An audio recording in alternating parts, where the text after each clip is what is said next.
Hey, how's it going? Today I'm going to go over how to draw the Tyrannosaurus Rex roaring. It's going to be from the side view, and that's pretty much it. Should be simple, easy, and relatively for beginners. But yeah, stick around. It's not going to be a long video, and you'll learn something by the end. So, anyways, that's it. I'm going to be using this Crayola brand marker and regular printing paper. Before you do that, if you like learning about how to draw dinosaurs, if you like learning how to draw anything and just generally having more, drawing in your life, hit the subscribe button and click the bell notification. It's going to let you know when I post. All right, so let's jump into this. So I'm going to start out with the overall shape and then I'll work into detail, okay? So I want to start with just the kind of outer, like let's start with the top of the head. Top of the head, there's going to be the brow, right? The brow, what it does is it protects anything from falling into the eye. That's kind of what the T-Rex, has, right? Everybody has one. Most things on land have one. Go over here for the top of the head. I'm gonna go over here to the snout, and I'm gonna curve over for the front of the head here. Pull back down here for the lip, and it's going to curve underneath on the front here. Going to pull back here, and what it's going to do is going to pull up, and it's going to pull into the cheekbone. That's the thing. Let's go over here like so, the cheekbone, or I think they call it the jugo bone within lizards and stuff. Basically a zygomatic arch pulling back here. So we have the top part so far. I'm going to go over here to the back, continue along this line, go to the back, curve over here where the ear is. It's kind of behind the flap of I guess skin or something.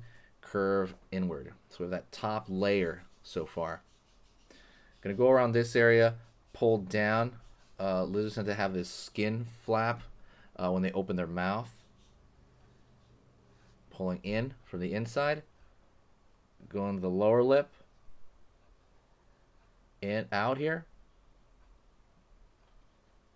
Curve in, and I'm gonna pull up the mouth here more or less flat, a little bit more here.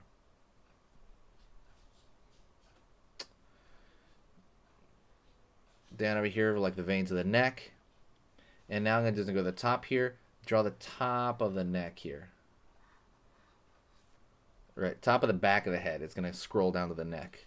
Going over here, I'm gonna start with some skin over here. We're gonna have the throat. Down. That makes it a lot more convincing when you throw the throat, in my opinion, because a lot of current day animals have that, if not most. So it would make sense to put it on dinosaurs. Okay. And let's go into the eye, which is funny because normally we go into the eye first, but I'm going to go to the eye right now. In this area, right? I'm going to pull down here. Going to be here the nose. And more or less going to draw like a teardrop shape or so for the eye. For the nasal cavity, sorry, for the nostril. I'm going to go over here and draw teeth. And teeth are relatively simple, so it's in side view, but you want to change up the size of them to make it look more natural.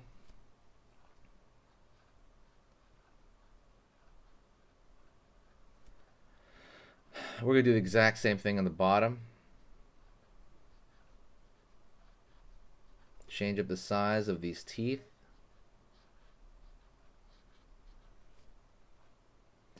Pulling the tongue out over here, down.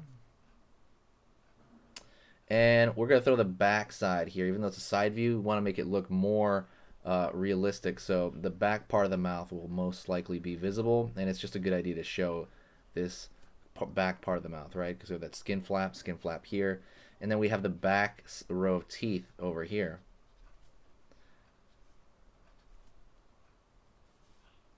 All right, let's go back into the eye here, and we can draw like that iris or pupil, and then let's draw underneath the bag into the eye.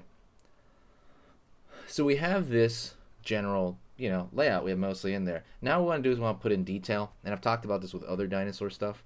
I'm going to go in with a thinner line And I'm going to go into smaller details. So, for example, this thinner line is going to show like the top of the snout going from the top plane to the side plane, and that's kind of a it's a good thing to show, really. But you don't have to do it that way. I'm just trying to throw a thin little line right there, and there might be some scales along that. I always draw the scales as these little, especially around the lip, these little, so light source can be coming from above, so it's going to hit the underside of the scales that exist. So it's going to have this type of look, right? You can draw these everywhere. Don't draw them only in the bottom because it's going to look like it has 5 o'clock shadow or something. But you can put it all over the place. I actually forgot something here too. Draw a shadow underneath the neck because that there's the whole head is going to cast a shadow on the neck. I mean, usually. Curve line. Here it looks like eyelashes there, so you have to kind of draw the scales all the way through on this one. Going over here, the bags under the eyes.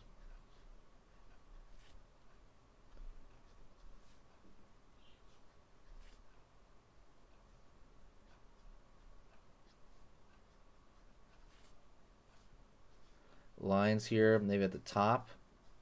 So at this point, you're drawing lines everywhere, and it's giving little detail, and those build up really well, especially on something like a giant lizard. You know, I know that birds. They found out birds are the descendants of dinosaurs, but you know, I think they're still considered giant reptiles. I believe still they're still classified as these giant reptiles. I think. Correct me if I'm wrong. Let me draw a line over here. Give it some scale, some larger scales at the top. And then we want to throw maybe some larger scales in some larger areas and smaller scales in some smaller scrunchy areas, right? Like the eye. Maybe the nose that flexes the nose that tries to intake air, right?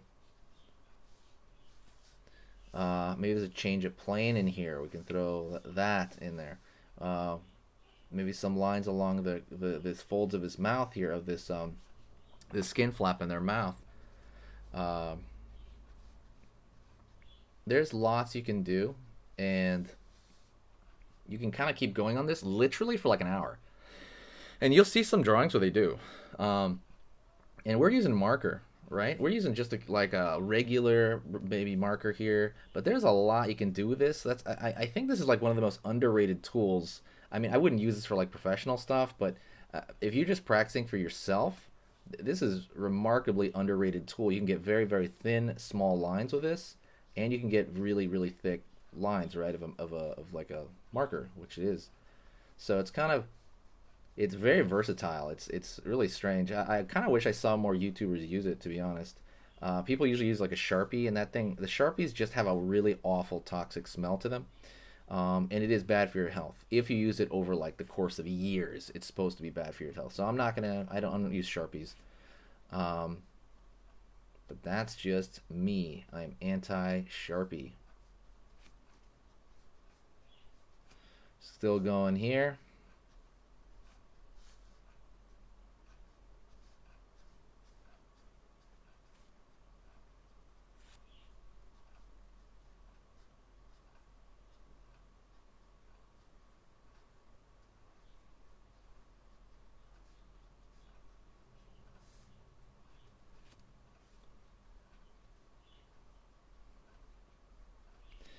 And like I said, you can keep it going. There's a whole lot of stuff you can do. Make it do thick, like more bunches of ones down below, because the light is coming from above, and it'll kind of be more evident at the bottom. There'll be more shadow basically on the lower parts of the T-Rex's face.